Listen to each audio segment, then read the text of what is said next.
প্ৰিয় বন্ধুসকল, আজি আৰু এটা ভিডিঅ' লৈ আহিলোঁ। আজিৰ ভিডিঅ'টো হ'ল আজি গোটেই দিনে আমাৰ ইয়াত কিনকিনীয়া বৰষুণ গ'ল। বৰষুণত ছাগলীবিলাক বাহিৰত ওলাব নোৱাৰা হৈছে।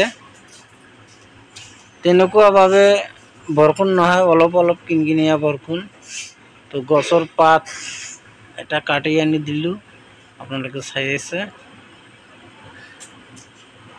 এই গছৰ ডালৰ পাতবিলাক খাই আছে।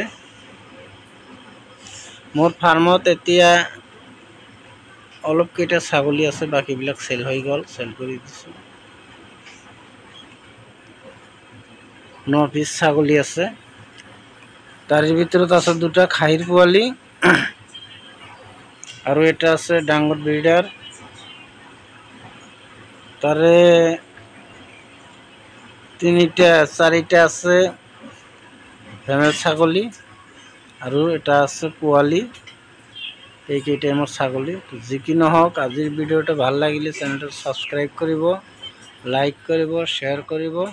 ধন্যবাদ।